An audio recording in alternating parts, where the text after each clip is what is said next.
নমস্কাৰ ছাত্ৰ ছাত্ৰীসকল, ইউকেএম ষ্টাডিলৈ তোমালোকক স্বাগতম জনাইছোঁ। আজি আৰু এটা নতুন ভিডিঅ' লৈ তোমালোকৰ আগলৈ আহিছোঁ। আজিৰ এই ভিডিঅ'টোত তোমালোকৰ কাৰণে সপ্তম শ্ৰেণী নীতি শিক্ষাৰ 11 নং পাঠ অহংকাৰে পতন আনে এই পাঠটোৰ অনুশীলনী প্ৰশ্নোত্তৰ আৰু লগতে ইয়াৰ ভিতৰুৱা কিছু প্ৰশ্ন তোমালোকৰ আগলৈ লৈ আহিছোঁ। গতিকে তোমালোকে অকণো স্কিপ নকৰাকৈ সম্পূৰ্ণ ভিডিঅ'টো চাবা বুলি আশা ৰাখিলোঁ আৰু তোমালোক সকলোৱে ভালদৰে এই পাঠটো প্ৰথমতে পঢ়ি ল'বা।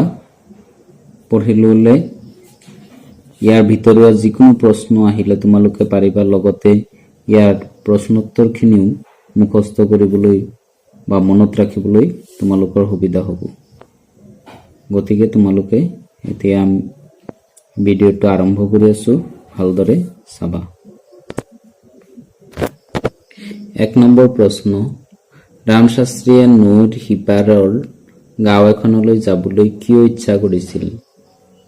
এখন গাঁৱত এটা গুৰুত্বপূৰ্ণ বিষয় লৈ তৰ্ক আলোচনা হ'ব বুলি ঘোষণা কৰা হৈছিল। ঘোষণা মতে তৰ্ক বিতৰ্কত যিয়ে জিকিব তেওঁ এটা শকত পৰিমাণৰ পুৰস্কাৰ লাভ কৰিব। ৰামশাস্ত্ৰীয়ে সেই বিতৰ্কত ভাগ লৈ পুৰস্কাৰ পাবলৈ আশা কৰি সেই গাঁওখনলৈ যাবলৈ ইচ্ছা কৰিছিল। 2 নম্বৰ প্ৰশ্ন, নাৱত যাওঁতে ৰামশাস্ত্ৰীয়ে নাৱৰীয়াক কি সুধিছিল? নাৱত যাওঁতে ৰামশাস্ত্ৰীয়ে নাৱৰীয়াক সংস্কৃত আৰু ৰামায়ণ পঢ়িছেনে নাই সুধিছিল। নাৱৰীয়াৰ উত্তৰ শুনি ৰামশাস্ত্ৰীয়ে কি কৈছিল? নাৱৰীয়াৰ উত্তৰ শুনি ৰামশাস্ত্ৰীয়ে কৈছিল, তোমাৰ জীৱনৰ বেছিভাগ সময় তুমি অপব্যয় কৰিছা। যিখিনি বাকী আছে সেইখিনি সময় অন্তত শাস্ত্ৰ অধ্যয়ন কৰি কটোৱা। যেতিয়া বতাহত নাওখন টুলুং বুটুং কৰিবলৈ ধৰিলে তেতিয়া নাৱৰীয়াই পণ্ডিতক কি বুলি কৈছিল? যেতিয়া বতাহত নাওখন টুলুং বুটুং কৰিবলৈ ধৰিলে তেতিয়া নাৱৰীয়াই পণ্ডিতক কৈছিল, প্ৰভু, আমাৰ এই ডুবিবলৈ লোৱা নাওখন এৰি পাৰলৈ সাঁতুৰি যাবৰ সময় হ'ল। আপুনি সাঁতুৰিব জানেনে? ৰামশাস্ত্ৰীয়ে যেতিয়া সাঁতুৰিব নেজানো বুলি ক'লে তেতিয়া নাৱৰীয়াই কি বুলি কৈছিল? ৰামশাস্ত্ৰীয়ে যেতিয়া সাঁতুৰিব নেজানো বুলি ক'লে তেতিয়া নাৱৰীয়াই কৈছিল, এইটো সঁচা কথা যে মই জীৱনৰ বেছিখিনি সময় শাস্ত্ৰ আদি নপঢ়াকৈ নষ্ট কৰিলোঁ, কিন্তু মই সাঁতুৰিবলৈ আৰু নাও বাবলৈ শিকিলোঁ। সাঁতুৰিব জনা বিদ্যাই মোক সদায় এটা জীৱিকা দি থাকিব। এইটো সঁচাকৈয়ে পুতৌ লগা কথা যে আপুনি আপোনাৰ গোটেই জীৱন শাস্ত্ৰসমূহ অধ্যয়ন কৰি কটালে অথচ সাঁতোৰাৰ দৰে সহজ কথা এটা নিশিকিলে। 6 নম্বৰ প্ৰশ্ন, অহংকাৰে পতন আনে সাধুটোৰ পৰা কি হিতোপদেশ পালা লিখা।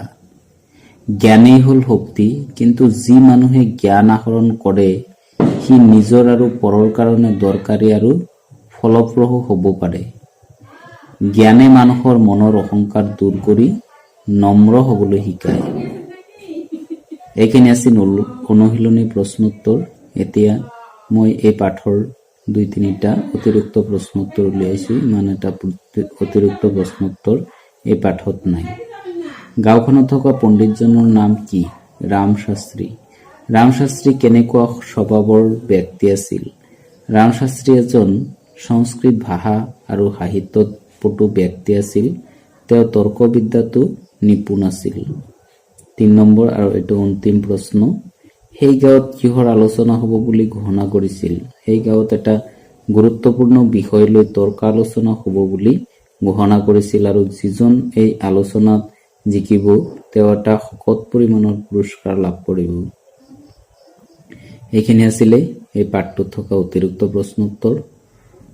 গতিকে তোমালোকে এই ভিডিঅ'টোৰ পৰা যদি অলপো উপকৃত হোৱা তেনেহ'লে মোৰ এই ভিডিঅ'টো লাইক কৰিবলৈ তোমালোকে নাপাহৰিবা।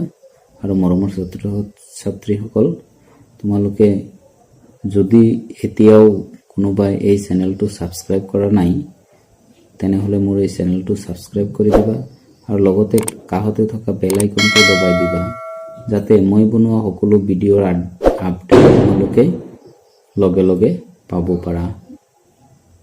তোমালোক সকলোৱে ভালে কুশলে থাকা তাৰে কামনা কৰি ভিডিঅ'টো শেষ কৰিলোঁ। ধন্যবাদ।